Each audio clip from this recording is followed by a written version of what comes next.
Daniel lived on the far edges of Jaron Fur, a quiet human rancher with little more than his small herd and his modest ranch house. The plains stretched endlessly around him, bathed in the light of two suns that made the grasses shimmer gold and bronze. Life was simple as it had always been.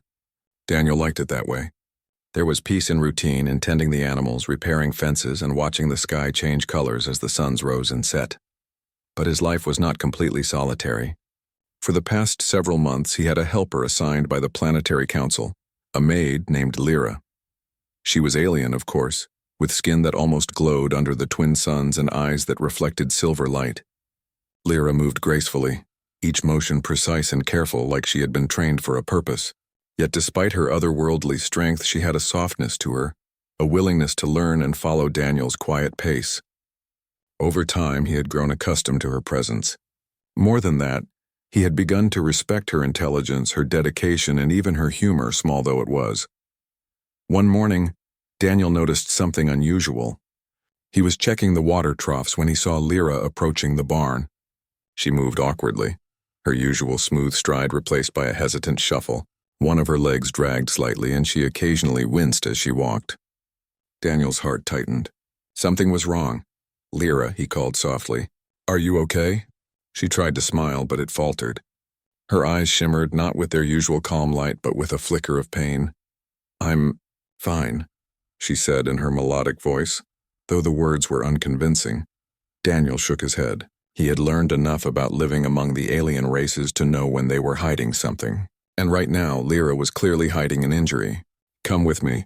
We'll take a look," he said firmly, holding out his hand. She hesitated, glancing away as if reluctant to show weakness. Finally, she nodded. He led her to the small infirmary he had built near the ranch house. It was simple, equipped with a mix of human and alien medical supplies, most of which had been recommended by a traveling medic who had once stayed at the ranch. Daniel guided Lyra to a reclining chair and knelt to inspect her leg. The injury was not immediately obvious. A thin cut ran along her shin, almost invisible against the luminescent sheen of her skin. But the alien blood oozed slowly, glowing faintly green. It was not a severe wound in itself, yet Lyra flinched violently at every touch. Daniel realized that it must have been struck in a sensitive area, or perhaps had been infected. "Did this happen while you were working?" he asked gently. Lyra shook her head, her expression tense. She murmured something in her native tongue, a soft musical phrase that he did not understand. The message was clear enough. She did not want to say. Daniel frowned. He had heard rumors of rogue hunters operating near the outskirts of Jaron Leaf, mercenaries who preyed on weaker alien workers or travelers. Could someone have attacked her? His mind raced. The last thing he wanted was for danger to come near his small ranch, and now it seemed it had already arrived. He began carefully cleaning the wound, using the alien antiseptics recommended for such cases. Lyra flinched, but he held her hand gently, speaking softly in English. "It's okay. I won't hurt you. You're safe here." She relaxed slightly, leaning back as Daniel worked. There was trust in her eyes now, tentative but real. By the time he finished, Lyra was breathing easier. Daniel applied a bandage, careful not to restrict her movements too much. He stood back and studied her. She looked fragile, yet there was a quiet strength in the way she straightened, even with her injured leg. He felt a pang of admiration for her resilience. That evening, Daniel made his way to the nearest communication hub. He needed advice, supplies, and perhaps some guidance. The nearest settlement was a small alien town where humans were rare, and Daniel often drew curious glances. When he requested medical assistance discreetly, the local authorities were skeptical. The head of the hub, a tall, horned alien named Vexar, studied him with suspicion. "Why do you care for her so deeply, human?" Vexar asked, his voice low and cautious. Humans rarely involved themselves in alien affairs, especially concerning injured workers. Daniel met his gaze steadily. "Because no one deserves to suffer alone," he said simply. There was no bravado in his tone, only calm certainty. Vexar seemed to pause, as if the honesty in Daniel's words was unexpected. The hub provided the requested supplies, but warned Daniel to be careful. Rogue hunters were known to watch ranches like his, testing boundaries and seeking opportunity. Daniel nodded, already forming a plan. Lyra's safety was his priority, and he would not allow fear to dictate their lives. Back at the ranch, he treated Lyra with patience. He noticed small things, the way she winced at certain motions, the tension in her shoulders, and the occasional involuntary flinch. Daniel adjusted his approach accordingly, using gentle pressure, careful words, and slow movements. Slowly, Lyra began to relax under his care. Over the next few days, Daniel observed the ranch more closely. He set subtle markers along the boundaries of his land, watched for signs of intruders, and adjusted his routines to be more alert. Lyra began to assist him again, carefully navigating her movements to avoid putting pressure on her injured leg. Her admiration for Daniel grew quietly. She had never known a human who combined patience, intelligence, and courage in such a calm, understated way. One morning, as the twin suns rose low over the horizon, Daniel spotted faint tracks near the barn, tracks that did not belong to any of his animals. He followed them, careful not to leave obvious signs of his investigation. Broken weapons and scraps of torn clothing lay near the edge of the field. The realization hit him. Someone had been here, watching, testing, perhaps waiting for an opportunity. Daniel's mind worked quickly. He knew the rogue hunters were not simply passing through. They were seeking a chance to strike, and Lyra's injury was likely a warning. He returned to the ranch house, gathering materials and working silently to create temporary barriers, alarms, and alerts. Nothing lethal, only enough to delay and warn of intruders. Lyra watched quietly, impressed and moved by his foresight. When he finished, Daniel guided her through the adjustments he had made. "We have to be ready," he said.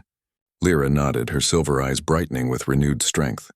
"I trust you," she said simply. That trust, rare for her kind with humans, filled Daniel with quiet pride. As the night settled over the plains, Daniel sat with Lyra outside, the twin moons casting a soft light across the ranch. The quiet was deceptive. Danger was near, but for now there was peace. Daniel had learned that courage was not always in grand gestures, but in steady, careful action, and the willingness to protect those who could not protect themselves. Lyra leaned slightly against him, and for the first time since her injury, there was a sense of calm, a sense of home. He did not know exactly what the future held, but he knew this: whatever came, he would face it. And whatever danger the rogue hunters brought, Daniel and Lyra would face it together. The morning sun rose over Jaron IV, casting a warm orange glow across Daniel's ranch. The plains stretched endlessly, but Daniel knew that somewhere beyond the horizon danger lurked. The faint tracks he had noticed days earlier were still fresh in his mind. He had taken precautions, subtle traps, warnings, and patrols. But he knew the rogue hunters were clever, relentless, and experienced. This was no ordinary threat. They did not just seek to steal or destroy. They sought to intimidate, to assert control over those weaker than themselves. And for the first time, Daniel realized they had chosen his ranch as a testing ground. Lyra moved beside him, her injured leg carefully supported by a brace Daniel had fashioned. She had regained some strength, but still walked cautiously, aware that any sudden movement could cause her pain. Yet despite the limp, she walked with pride, her silver eyes scanning the horizon, alert for anything unusual. Daniel felt a surge of respect for her courage. She had been through an attack and still stood beside him, ready to face what was coming. They spent the morning checking the perimeter. Daniel inspected his traps, ensuring everything was in place. Small pressure sensors, simple alarms, and tripwires were hidden among the tall grasses. Nothing deadly, but enough to warn them of intruders and delay any attackers. Lyra moved silently, helping him adjust the more delicate mechanisms with precise alien dexterity. Her hands, once weak from injury, were now steady, and Daniel marveled at how quickly she had recovered her composure under his guidance. By midday, the tension was palpable. Daniel had a feeling the hunters would strike soon.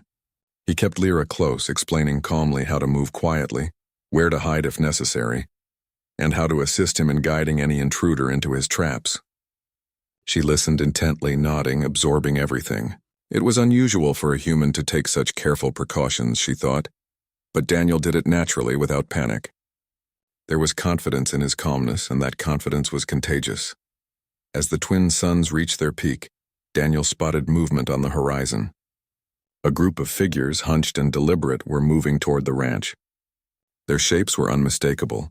They were the rogue hunters, armed and dangerous, scanning the terrain like predators seeking prey.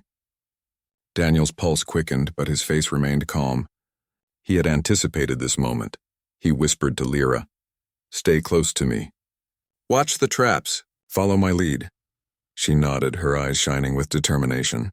Together they moved toward the open space near the barn, where Daniel had set a carefully prepared path to guide the hunters into his traps without revealing their locations. The hunters approached cautiously, their weapons glinting in the harsh sunlight. They were confident, arrogant in their numbers and training, but Daniel knew that numbers alone would not win this encounter. He had studied their movements, anticipated their strategies, and planned accordingly. Lyra's presence added an unexpected advantage. They did not expect a human to be backed by an alien capable of such precision and agility. As the first hunter stepped onto the pressure sensor hidden in the grass, a small alarm emitted a low hum. Daniel watched carefully. The hunter froze, scanning the area, and then moved forward, unaware of the tripwire nearby. Another hunter stepped into a carefully concealed net trap, which lifted him slightly off the ground, immobilizing him without injury. Daniel's heart raced with adrenaline, but he remained calm, his mind focused on each next move. Lyra, despite her injured leg, moved swiftly, guiding the intruders subtly toward the traps. Her presence was almost ghost-like, unseen and unheard, yet she manipulated the battlefield with precision. Daniel could not help but feel a surge of pride. She was more than an assistant. She was a partner, a protector, and a warrior in her own right. The hunters, realizing they were being manipulated, tried to regroup. Their confidence faltered as they realized they were not in control. Daniel stepped into the open unarmed and raised his voice in a clear, commanding tone. "Leave now. You will not harm anyone here." His words were calm but firm, carrying a weight that seemed to surprise the hunters. They hesitated. A human, unarmed and alone, or so it seemed, was challenging them, and a strange alien was supporting him. This was not the situation they had anticipated. Daniel's knowledge of the terrain, combined with the unseen traps and Lyra's precise movements, created confusion and fear among them. Vexar, the alien sheriff, arrived shortly after, with a small team of officers. They had been monitoring the area and had been intrigued by Daniel's unusual preparations. Seeing him stand confidently, facing the rogue hunters with a calm determination, they were impressed. The human had not only defended his home, but had done so with intelligence and courage that few expected from their kind. Vexar's officers moved in to secure the hunters, but the initial surprise belonged to Daniel and Lyra. By the time the officers arrived, most of the intruders were trapped or disoriented, unable to effectively fight or escape. The sheriff himself studied Daniel carefully, noting the human's resourcefulness and unshakable composure. Once the hunters were secured, Vexar approached Daniel, his towering figure casting a shadow across the ranch. "Humans," he said slowly, "you are unpredictable. Few could do what you have done today." Daniel shrugged, not seeking praise, only the peace of his home and the safety of his companion. "I just protect what's mine," he replied simply. Lyra, now able to stand fully upright, stepped beside Daniel. She glanced at him, her silver eyes reflecting gratitude and admiration. "You saved me," she said softly. I didn't know a human could be like this." Daniel smiled faintly. "You don't have to know everything about us. Some things you just feel." Word of the confrontation spread quickly across the plains. The story of the quiet human rancher who had outsmarted and resisted a band of rogue hunters captured the attention of the alien sheriff's office and local communities. Daniel had not sought recognition, yet his actions earned him respect and admiration. Even the officers who had come to assist were impressed not just by his courage but by his intelligence, strategy, and calm demeanor under pressure. That night, as the twin moons rose high in the sky, Daniel and Lyra sat outside the ranch house. The plains were quiet, bathed in silver light, and the air was filled with the gentle rustling of grasses. Lyra rested near Daniel, leaning slightly against him. There was a sense of peace and safety that had been absent for so long. Daniel looked out over his land, reflecting on the events of the day. He had faced danger, protected someone he cared for, and had earned the respect of an entire alien authority. Yet for him, the reward was not fame or recognition. It was the knowledge that Lyra was safe, that his ranch was secure, and that he had done what was right. Lyra spoke quietly, breaking the silence. I never expected to find someone like you here. A human who is more than what others think of your kind. Daniel smiled, feeling the weight of her words. We all have our strengths, he said. It just takes courage to use them when it matters. They remained under the moons for a long time, speaking little, letting the calm night absorb the tension of the day. Daniel realized that his quiet life had changed forever. He was no longer just a rancher. He was a protector, a strategist, and a friend who had earned trust in ways few could imagine. In the coming days, Daniel and Lyra worked to repair the minor damages caused by the hunter's approach. Lyra's leg continued to heal stronger each day, and her movements regained the elegant fluidity she was known for. Together, they reinforced the ranch further, combining human ingenuity with alien precision to ensure their safety. The alien sheriff, Vexar, visited periodically, each time expressing admiration for Daniel's courage and cleverness. Other ranchers and settlers began to view him differently, not as just another human trying to survive in a harsh land, but as someone capable of leadership, bravery, and ingenuity. Daniel, however, remained humble. He continued his routine, caring for his livestock, maintaining the ranch, and quietly ensuring that Lyra and his home were safe. One evening, as the twin suns set and the first stars appeared, Lyra spoke again. You have changed how I see humans, she said softly, almost shyly. You have shown me trust, patience, and courage. I am grateful. Daniel placed a hand gently on hers. We all have our battles, he said. It's how we face them that matters. And so, life on the ranch returned to a semblance of normalcy, though it would never truly be the same. Daniel had discovered that quiet strength and calm intelligence could overcome even the most dangerous threats. Lyra had learned that trust and partnership could bridge the gap between species. Together, they had faced danger, protected one another, and emerged stronger. The story of the quiet rancher and his alien maid spread across the region, reaching ears that had never before thought a human could hold such courage. Daniel never sought recognition, yet it came anyway, for his actions had proven something undeniable. Humans, even quiet ones, could inspire respect, command authority, and protect those who could not protect themselves. Under the twin moons of Gerin IV, Daniel and Lyra sat outside, watching the stars shimmer above the plains. The wind whispered through the grasses, carrying a sense of calm and hope. For the first time in months, the ranch felt like a true home, safe, secure, and filled with the quiet strength of a human who dared to stand for what was right. And in that moment, Daniel knew